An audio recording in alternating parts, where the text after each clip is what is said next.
Hello, everyone. This is Marcia, and I'm here with Stacy. And welcome to the podcast. Hey, Stacy, where in the world are you? You have a green screen I'm behind you. yes, I'm in the key lime room of my southern Florida compound. I feel like you should be doing the weather.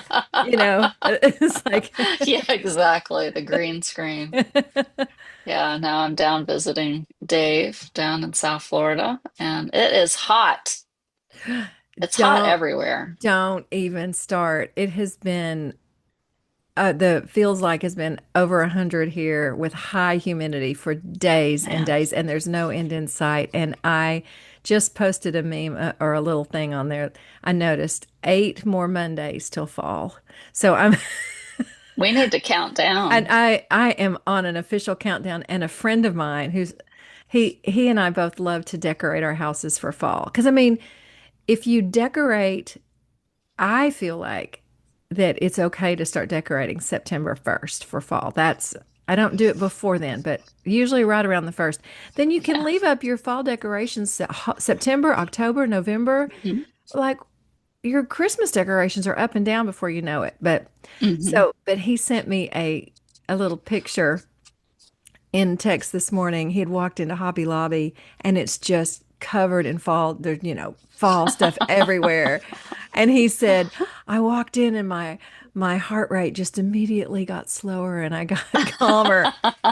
I was like, Fall is I my favorite season. for you too, even in Florida, Yeah, is it it is my favorite do season you in notice a big general. difference though of weather in Florida? Here, no. No. I mean, in North Florida, we have more seasons than we do in South Florida. Right. Um, but yeah, no, I loved Chattanooga when in the fall when you could just walk through the piles of leaves and crunch the leaves and it's just a wonderful season.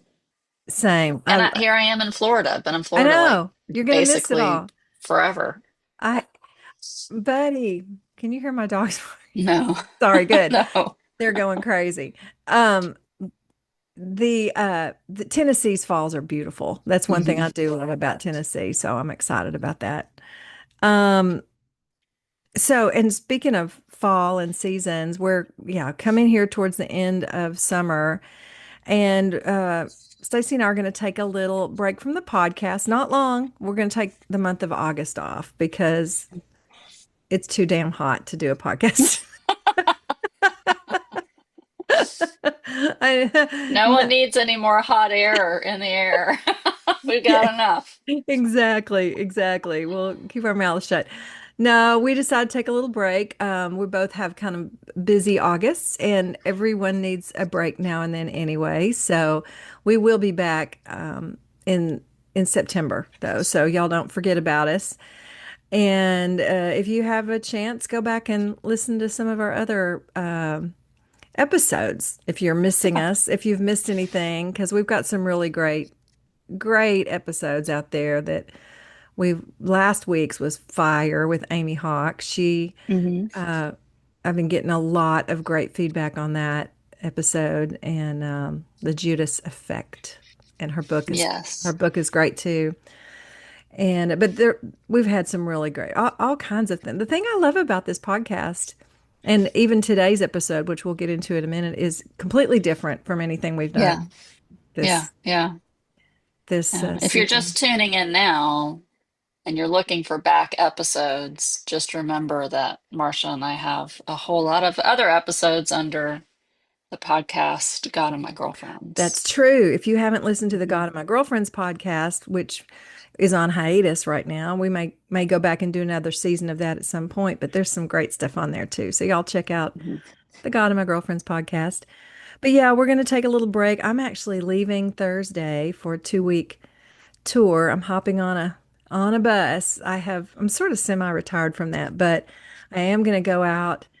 I sing backgrounds for anyone that doesn't know with an 80s pop guy named Christopher Cross, and they're in the middle of this huge national tour. It's Men at Work, Christopher Cross, and Toto, and I am a huge Toto fan. I mean, I grew up listening to Toto. Huge fan. So I'm really excited about. just getting to watch Toto every night. Yeah, you are. Isn't that the rains down in Africa? What's that Oh song called? yeah, Africa? Africa and Rosanna. Hmm. You know, Oh, Rosanna, yeah. Rosanna. Yeah. Oh man, they've got some great stuff. They have a lot of big hits, but we actually got to see them in Japan last year when we were over there on tour, and they happened to be there, and they're friends with Christopher, and they got us tickets, and we happened to have the night off, so I actually got to see their show that night, and it was really great. But anyway, so yeah, I'm going to be. If you're we're kind of in the northeast for the 2 weeks that I'm on tour. But yeah, check ChristopherCross.com tour schedule. And if we're coming near you, come see us. It's Yeah. really a really great show. I've heard it's a great Yeah. show. I will find out. Yeah. And Well, that'll be fun. what are you gonna do in August during your break, Stacy? Yes. Well, you know how much I love the Enneagram. I know. I love it too, but you're the And sorry, I just blew right over you. What were you gonna say? No, I was just gonna say you're the expert. You are into that. You know, I use the IEQ 9 is the tool that I use with coaching and training. And I just looked at my numbers the other day and it's now over 350 people I've coached with this. Oh, Yeah, isn't that crazy? wow. And I just love it. Like I get so excited to talk to people about, to coach people with it and talk to Mm-hmm. people about it and to work with teams with it. It just is it changes the game. So I've done two trainings with Integrative 9 that has that tool, but I'm doing a different training in August. It's over 2 weeks and it's around how to structure leadership development using the tool. So no, I'm using the Enneagram, I should Mm-hmm. say. So I'm Mm-hmm. really excited to continue to learn more that I can use for training and development and for my private coaching practice, but also just to hang out with people that love the Enneagram. Yeah, because you That'll be just great. can't wait to talk about it. I know it's really is a fascinating tool, and you had me take that. Is it IEQ 9? IEQ 9. You had Mhm. me take that when we were down there on the lake at Marla's Lake House in June, and yeah, that I actually recommended that to another friend on the phone the other day because she was wanting her boyfriend to take a test, and she said, "Do you know a good test?" And so I said, "Stacy, who is the Enneagram expert, she said this is the best one." So I don't know Yeah. why that would be the best one, but that's the one that you find is the most accurate. Is that right? Yeah, there are a lot of differing opinions out in the Enneagram world about tests. Mm. There are people that are just anti-test, and I get that. I totally get it. And there's a whole narrative tradition and being able to interview and type that way.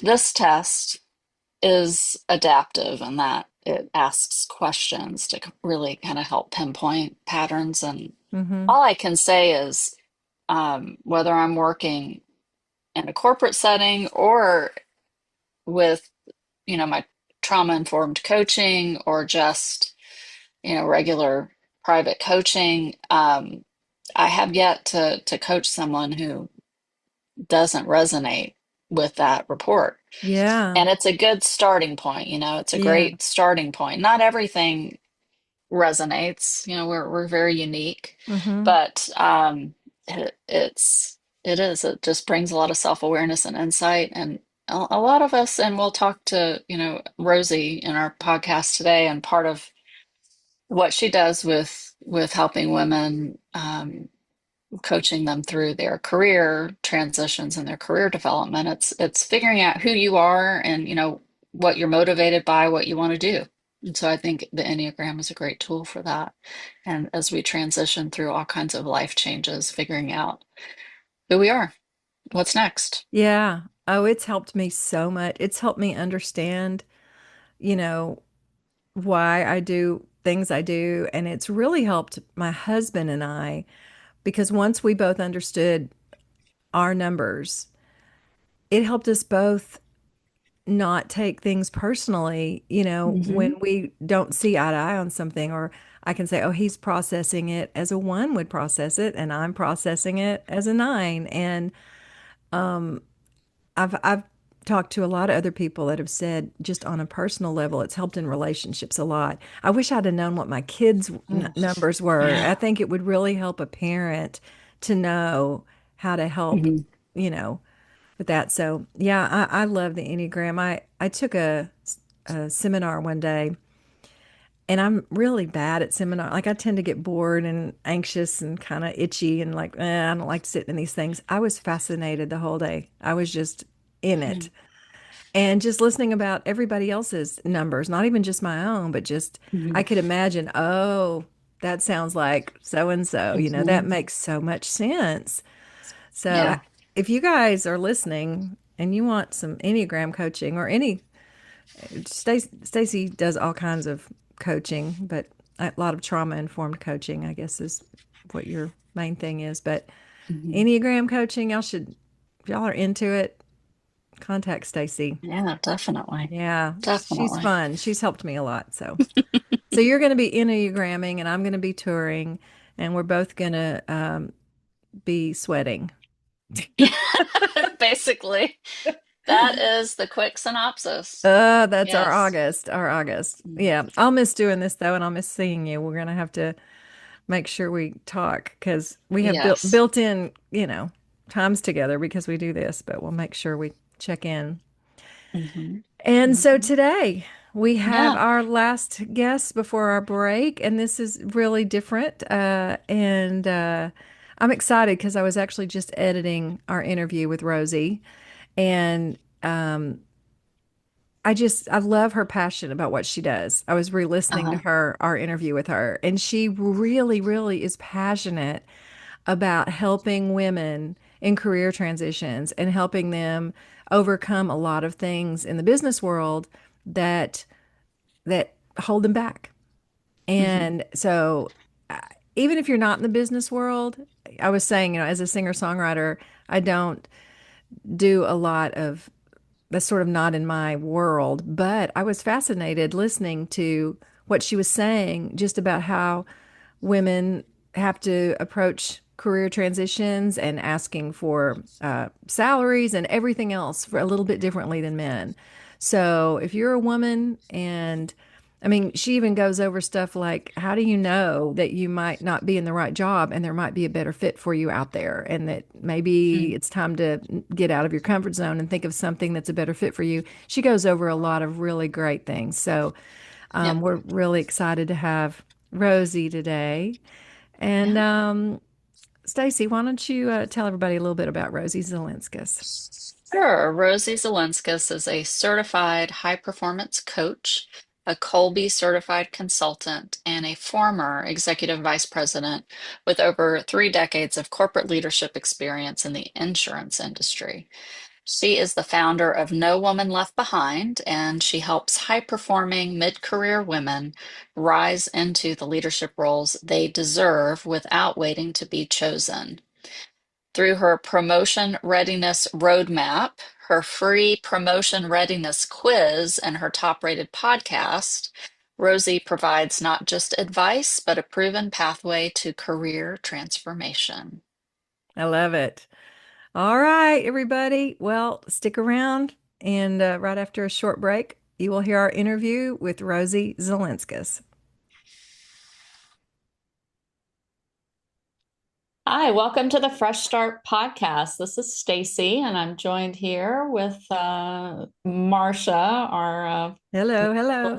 fearless co-host. I never quite know how to introduce you. You're all the things. Queen. Queen Queen. is good. Yeah, we'll call you that. Queen. And we are excited today to have with us Rosie Zilinskas, who is a career coach. And Rosie, you and I have a lot in common because my day job is I came from a career transition background, so I'm excited to meet you. And I know we have a lot in common. And in particular, you're working specifically with women and empowering women. So we're excited to hear more from you today. And so welcome to our listeners. Thank you very much. I'm very excited to talk about everything careers when it comes to advancing for women. That's awesome. I especially love your website, No Woman Left Behind. That's so great. Yes. NoWomanLeftBehind.com. That is perfect.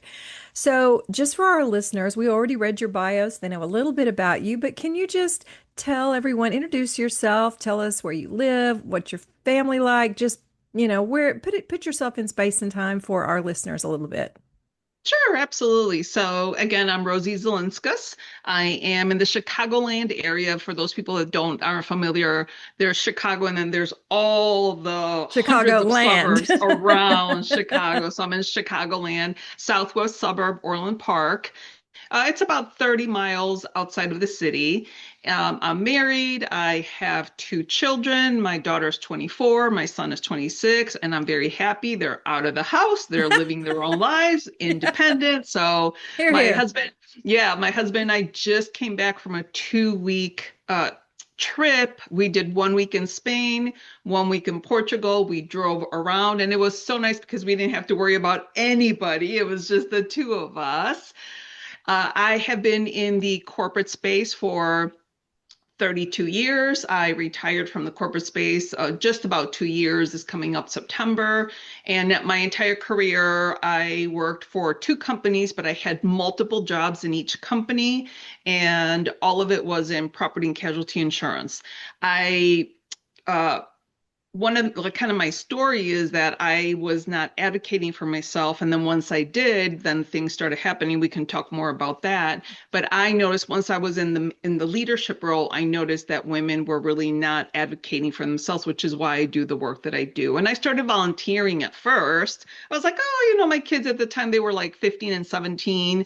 And I'm like, it's time for me to give back. And that's how my journey started. And that's why I am where I am today. What a Beautiful. great story. Thanks for sharing that. And maybe this next question will be your story, but I thought it might be really interesting to hear from you just a story about a woman that you've worked with. This is the Fresh Start podcast, so we're all about hearing about how people make fresh starts, and career transition is definitely one of those places. And specifically, too, as you tell the story, what it's like for you as a coach to help someone through this journey.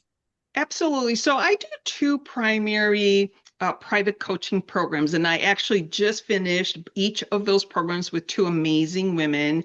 One of them is the Promotion Readiness Roadmap. And so this woman, she got laid off at the end of last year, and she has actually another coach, an executive coach, but she was looking for something more strategic.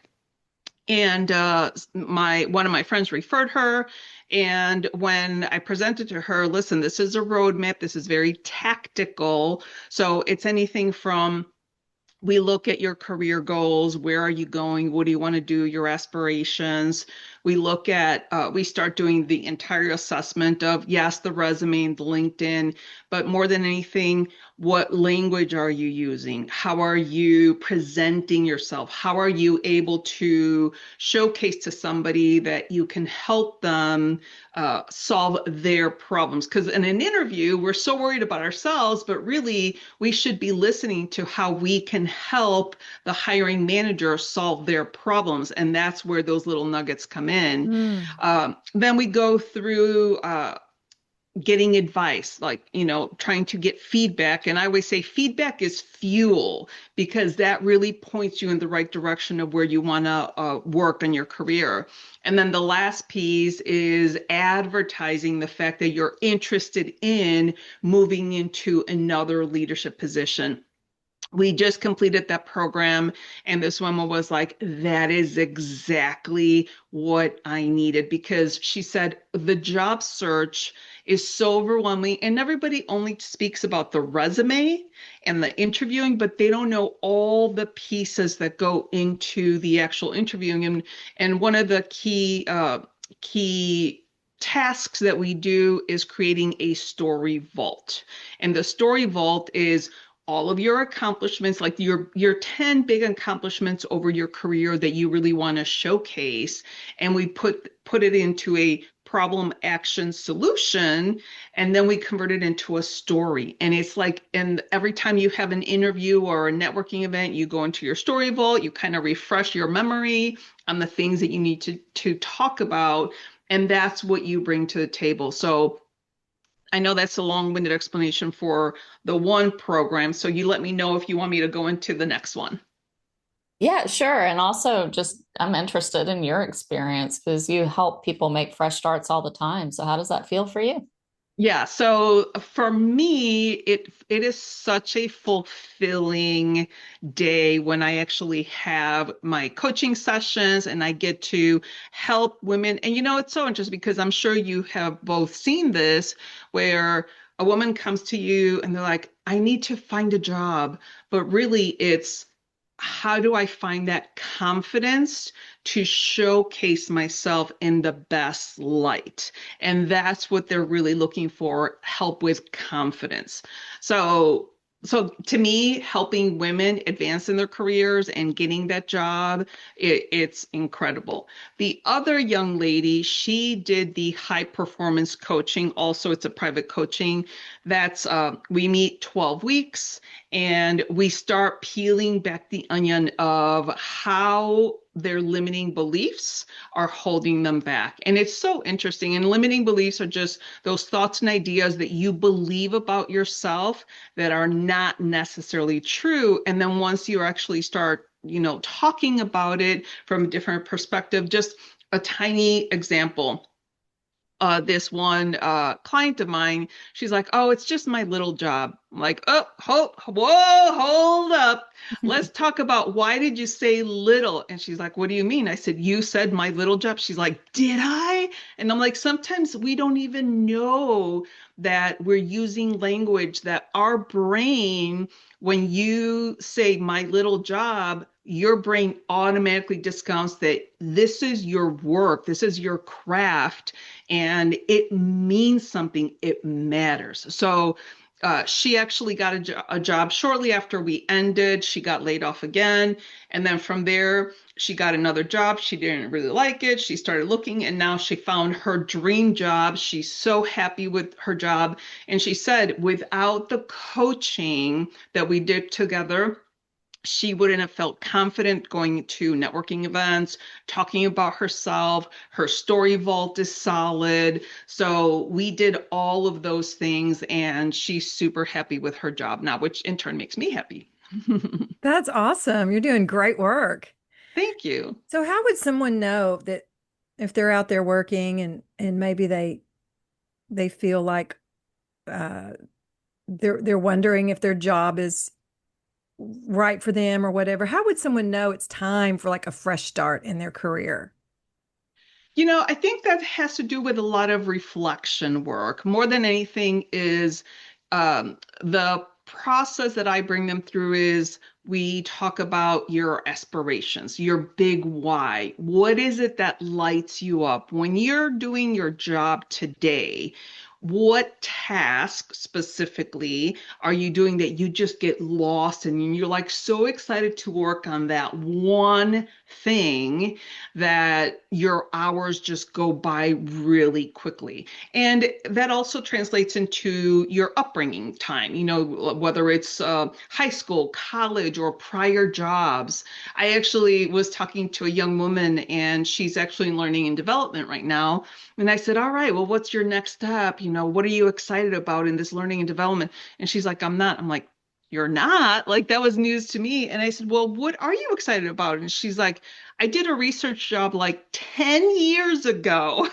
And she's still excited about her research job that she no longer does. And I was like, why are we not pursuing that? And she's like, I don't know. I'm like, you had not shared that with me. Oh, yeah. And this is a newer client as well, so we haven't had that much time. But when I said that, let's look into doing the research. And you could just see it in her face, the difference between what do you want to do in learning and development? She was like, what do you want to do? She's like, well, I could do this, this, and this. And it was such a big difference. And you can tell when someone is like into the job that they have or not. So definitely reflection work, but a lot of times you're doing something, and again, you need that other perspective from somebody else to help you realize that that's not really what you want to do. So it's so interesting. It's like you're telling my story because when I came out of corporate America, I'd had a 24/7, 365 job for 23 years. Like it was just a lot. And I loved it, but it was a lot. So when I went to a career coach, all I could do was say, this is what I don't want to do anymore. Like these are the things I don't want to do. And now I don't know what to put on my resume because I'm just going to attract the same Right. operations director work that I'm not wanting to do anymore. And you're right, like we get stuck into our own thought patterns, and being able to get a perspective from someone like a coach is so powerful. And that was the moment that I thought, oh my gosh, coaching makes such a difference. So, that's just a great story that you told. And I think if anyone hasn't tried coaching specifically for career transition, that's one great reason to pursue your services. Yeah. And by the way, just like therapists need therapists, coaches need Oh yeah. coaches. I have several coaches in my life, both formal and informal, that I rely on because I have bad days too. I have, those Hmm. days that I'm like, oh my gosh, what am I doing? Like, what's next? Those kinds of things. And then sometimes I'll call my coach and I'm like, I just need you to help me, talk me off the ledge. So, Absolutely. yeah. Well, as you're talking with women and helping them navigate their search, what do you encourage them to use as an anchor for their job search? It sounds like the story vault may be part of that. Yeah, the roadmap that I'm using really, brings them through a discovery process. So there isn't the thing that I find so interesting. People are like, and I do volunteer coaching as well. So through one organization, they're like, just kind of show me how to use AI, and I'll be able to do my resume myself. And I'm like, okay, well, you can do that for sure. But I always say you need to get a professional resume writer so that the resume writer can pull all the magic and put it on a paper for you, and then use that time to prepare yourself for the interview, because the interview is such a pivotal point in your job process. And then I have, and I'm sure you both have experienced this, but I teach my clients how to go through the process, the job search process with their thinking partner, whatever generative AI they're using. And I always say it's just an idea, a brainstorm partner. It's not the end all be all. Everybody knows you have to double check information and things like that. But again, it gives you a perspective. Now, the one thing that I have been telling people to do most recently is, and I heard this, I'm on the board of National Speakers Association, and one of the presenters came in and he said, I tell ChatGPT to be a bastard to me, to just be mean and to be critical. And I was like, oh my gosh, that makes so much sense, because ChatGPT or any of the generative AIs wants to make you happy. So it's just kind of feeding you things that you think are fine. But if you say, you know what, ChatGPT, challenge me, poke holes in my ideas, be a bastard. And I've trained my AI to now say, apply the devil's advocate perspective. And Mhm. so that's one thing that I have been teaching my clients to do. And I also tell them always to say, please enhance this prompt, because, garbage in, garbage out. But if we're constantly enhancing the prompts, then we learn to use AI better. And with the devil's advocate, or the bastard perspective, we get different ideas and ways of learning. So those are all parts of the process. But again, kind of going back to the beginning, the one thing is hire the people that can showcase you as a rock star because they're the experts. They're going to be able to do it much better than you can. And then you don't have to do all the formatting and all the suffering because people suffer when they're trying to do their own resume. So I always say, let the professionals do that. And then you take that time to prepare yourself for the job search process because it is overwhelming. Yeah. Mhm. Yeah. Well, so I have a question. It's kind of a twofold question. Um, do you, so you work a lot with women. So how do women hold themselves back from their career potential? And is it different with men and women? Yes, it absolutely is. And that's just, I mean, the bottom line is it's just how we get socialized. It's how, we grow up. I did some research and girls' confidence, there was a study that shows that girls' confidence peaks at age 9. And I was talking to uh she was a TEDx organizer, and she's like, you know what, Rosie? I saw that with my own 2 eyes. She was a substitute teacher, and she was helping third grade girls just watch them on the playground. Third grade girls, 8 years old. They were helping each other, trying to figure out how to build a fort and all these things. The following day, she saw the fourth graders, which are 9 years old, and she said it was a vast difference in the conversation with each other, in the collaboration with each other. And she's like, I saw it firsthand. So it really comes from how we're socialized, from how our parents talk to us, our teachers talk to us, and we just expect girls to be girls and boys to be boys. And another example, I was just a judge for an organization called DECA, and they help high schoolers prepare for college. So it was a marketing competition. The 8 students that I was judging, they were presented with a scenario. They had 10 minutes to go over the scenario, and then they would present it to me. And so I had 5 17-year-old males and 3 17-year-old females. The males came in, strong handshake, shoulders back, their voice carried, great eye contact. The 3 young women came in with their shoulders down.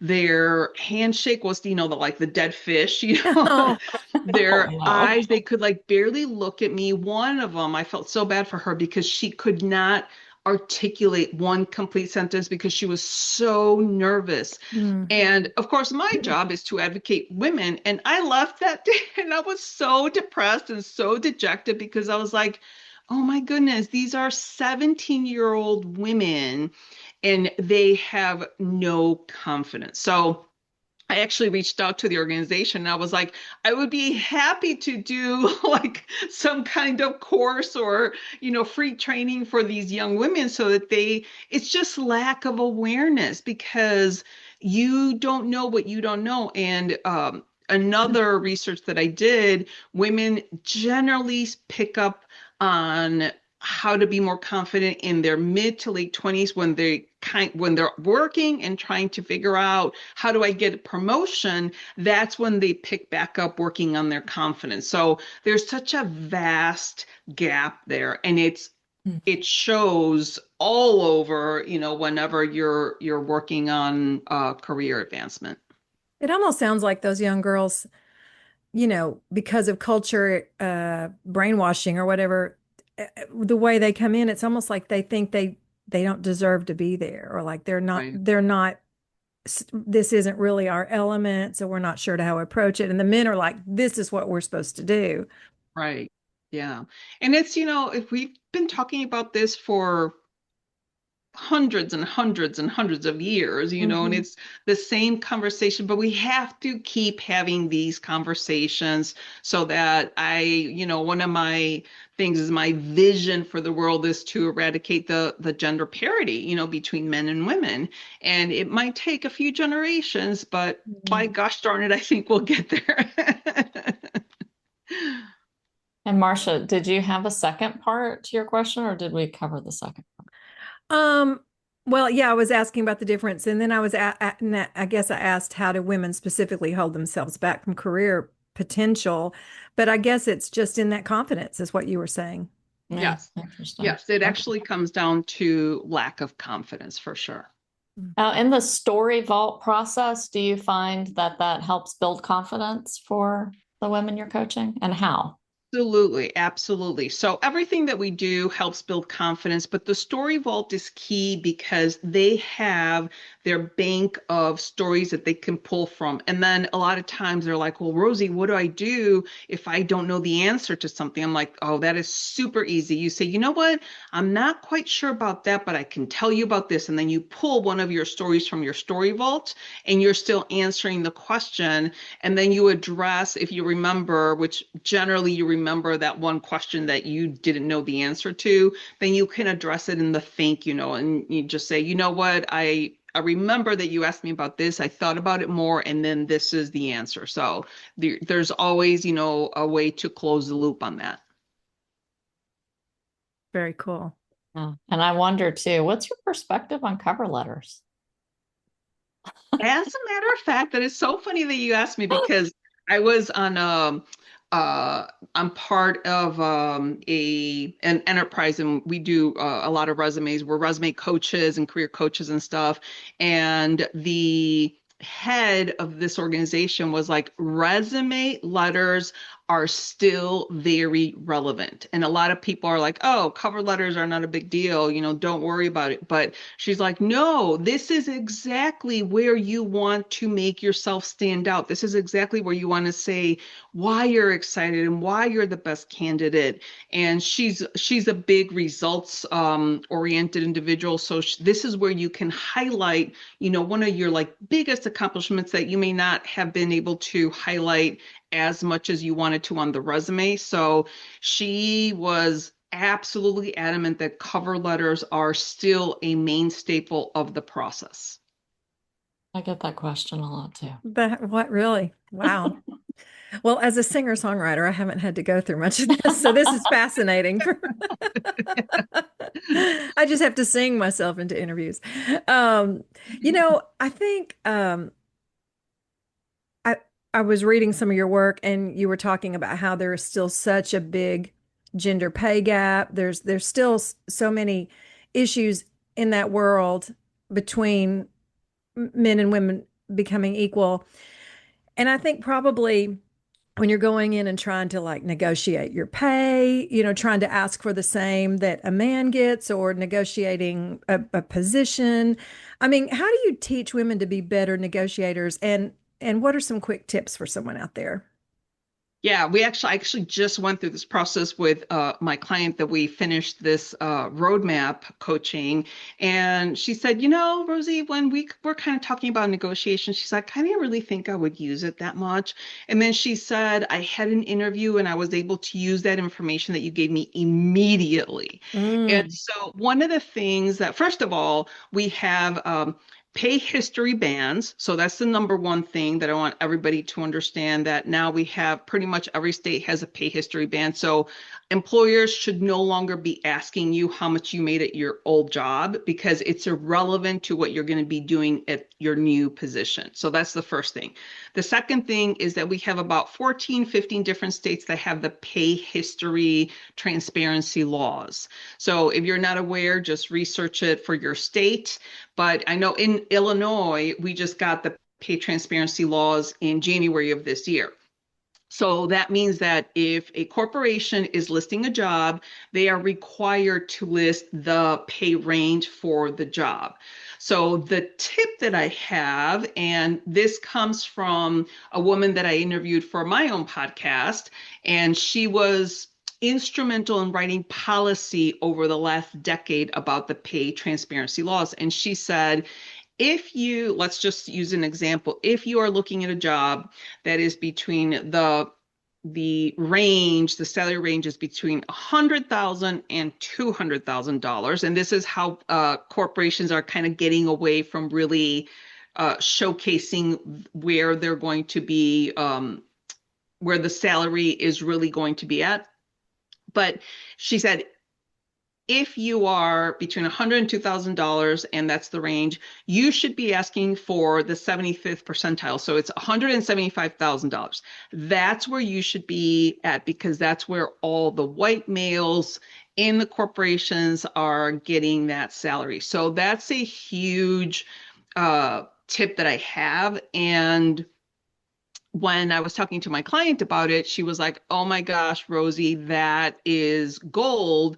And also, we always want to have a dream salary, a doable salary, and a deal breaker salary. So I told her, you know what, make sure that you're in that 75th percentile range of the salary range. And she gave them her dream number, and they didn't even bat an eye. So it's also, you have to do the research though. So I gave her, a few websites to make sure that she knew exactly where her skills were, in commensurate to other positions, the same caliber and stuff like that. So you definitely have to do your research to come up with those numbers. But once you have them, then you're golden. So a lot of times if a recruiter presses you or someone else is pressing you, you give them your dream number, and it's always negotiable. So that's some quick tips on negotiating.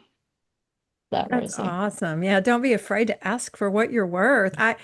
Again, I'm a singer-songwriter, but as a self-employed musician, I'm constantly being asked, "Hey, I need you to come do some background vocals. What would you charge me?" And they're always putting it on me to decide, how much I'm worth. And that's a really difficult. We're talking to our son right now, he's a drummer. He's entering into the music business. He said that's the hardest part is to figure out what what is my value. And but I love that idea of doing some research, finding out what, in my situation, finding out what other people are charging, and then don't be afraid to charge at least 75% of what the guys are getting. Right, exactly. Yeah. And I'm a professional keynote speaker as well. And one of the things that we say whenever they say, well, how much are you going to charge me? Well, I say, well, what's your budget? So it depends on what their budget is, because if I say, I don't know, like, well, I would do a keynote for $5,000, and maybe they have a $10,000 budget, so Yeah. to be the first person to say a number if you can avoid it. But if you absolutely have to give a number, then give them your dream number. So that's how I coach my clients. I love that. Thank you. Speaking of clients, how can listeners connect with you, and what are some of the options? I know you've got a checklist online. What are some other tools that you have? Yeah, so I have a couple of different private coaching. So again, one of them is the Promotion Readiness Roadmap. The other one is the High Performance It's a certified high performance coaching, and that's the one where we uncover the limiting beliefs. But the one that is really wonderful is the Unlock the Leader with It membership, because it's much more affordable. It's a really very affordable entry point, and you get me twice a month. We talk about different topics on career. And then the last week of the month, it's open office hours. So you get me for an entire hour. I was just telling my members, I'm like, and it's usually 7 or Wednesdays from 6 to 7 Central Time. So I'm like, if it's like 6:43 and you're like, oh my gosh, I needed to ask Rosie a question, pop in, because I will be there the entire hour, whether someone is there or not. But it's a really good format, because you can go at your own pace. If you want to work on it quickly, you can. If you don't, you can just kind of come and hang out. But we're building community. So I always tell my members, I want you to be promotion ready. I want you to be able to advocate for yourself. And I want to build an amazing community of women that can help and support each other. So the membership is the other thing that I offer that people take advantage of. And of course, the resume writing and, the LinkedIn profiles and all that. But the membership, and anytime that I finished work with my private clients, I always roll them into the membership so that they can have that consistency and they can come to the membership as long as they need. And again, it's very affordable. I love that. And I love that you're talking about creating this community for women to support each other in this area. Um, I founded a women's nonprofit called God and My Girlfriends, and we're doing that too. We just try to help, women support each other. Stacy's on the board. It's a real passion of mine to help women not view each other as competition, but learning to collaborate with one another and support one another. And so I love that language that you're using. I think it's amazing that you're offering that space for them. That's beautiful.